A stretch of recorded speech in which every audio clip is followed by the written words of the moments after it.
Bem-vindos a mais um Deep Dive. Hoje, a gente mergulha num episódio bem intenso de Êxodo, capítulo 32. Temos aqui um resumo, né? Isso. Sobre essa passagem. É a história famosa e, vamos dizer, infame do bezerro de ouro. Exato. O foco aqui, acho, é esse contraste brutal, sabe? Entre a falha humana, que foi gigantesca, uma apostasia mesmo, e a resposta de Deus, que é de misericórdia. Mas que só vem por causa de uma intercessão muito forte, né? Exatamente. Tem idolatria, a ira de Deus quase explodindo, e Moisés, o líder, bem no meio disso tudo. Então, nossa missão aqui é desempacotar essa história antiga e ver o que ela diz pra gente hoje. Vamos lá? Moisés sobe o monte para receber a lei. E lá embaixo, O caos. o caos se instala, né? Bem rápido. Rapidinho. O povo fica impaciente, sabe? Moisés demora. Aí eles pressionam Arão, o irmão dele. Faz aí uns deuses pra gente seguir. E Arão cede. Cede feio, né? Pega o ouro do povo. Isso, coleta o ouro e, fabrica um bezerro de ouro para eles. E a declaração que vem depois é chocante. Estes são os teus deuses, ó Israel, que te tiraram do Egito. Nossa, uma negação total do que tinham acabado de ver e viver. É isso que a fonte chama de apostasia.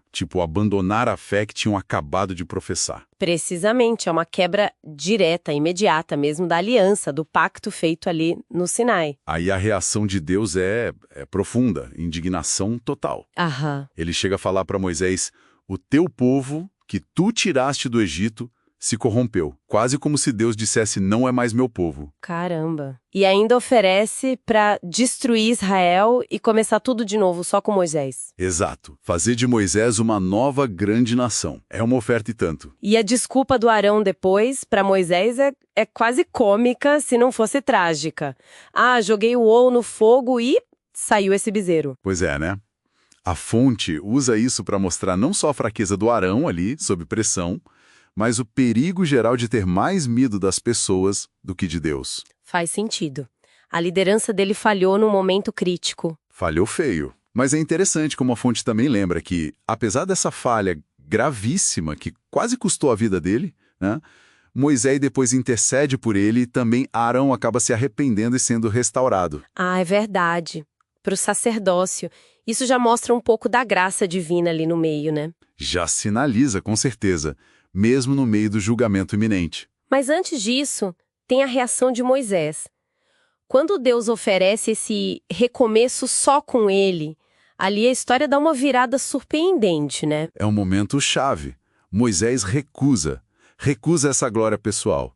A prioridade dele, absoluta, é o povo, mesmo eles tendo errado feio, e a própria reputação de Deus. Entendi. A intercessão dele tem várias camadas, sabe? Mostra um coração totalmente alinhado com o caráter de Deus, que é misericordioso mesmo diante da justiça que estava para vir. E ele argumenta com Deus, né? Não é só um pedido. Argumenta mesmo. Primeiro ele lembra a Deus das promessas. Aquelas feitas lá atrás para Abraão, Isaac, Jacó, a aliança original. Aham. E depois ele joga a carta da reputação, o que os egípcios vão dizer se o Senhor destruir seu povo agora, que os tirou para matar no deserto? É um apelo à consistência e ao caráter do próprio Deus. Nossa, que ousadia e que sabedoria, né? E o ponto mais alto, que a fonte destaca bem, é a identificação dele com o povo. Chega ao ponto de dizer, agora, perdoa o pecado deles, mas se não, me risca por favor do teu livro que o Senhor escreveu. Uau, isso é muito forte. É fortíssimo. Uma disposição de sacrifício que a fonte até vê como uma sombra, uma prefiguração do sacrifício de Cristo. E funcionou, o que o texto diz. Funciona. O texto é claro. Então o Senhor se arrependeu do mal que dissera que havia de fazer ao seu povo. A intercessão de Moisés foi eficaz. Incrível. Isso nos leva direto para essa ideia de orar pelos outros.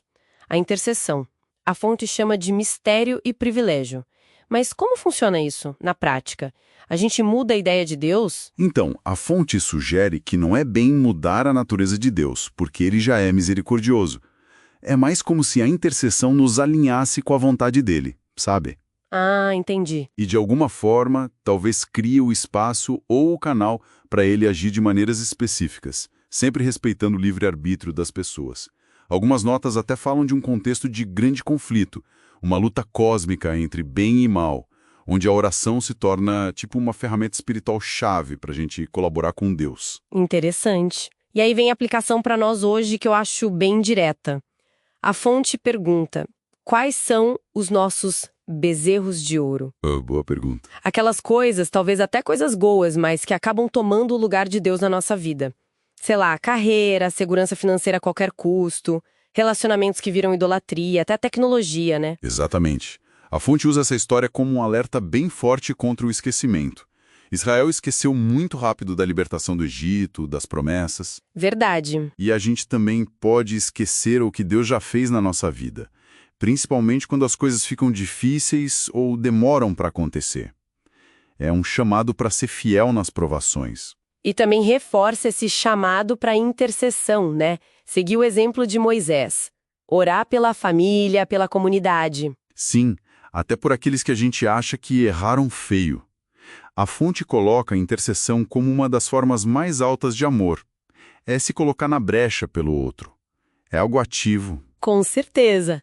Então, resumindo esse mergulho, Êxodo 32 mostra essa queda rápida na idolatria, a justiça de Deus prestes a cair, mas que é contida por uma intercessão altruísta apaixonada.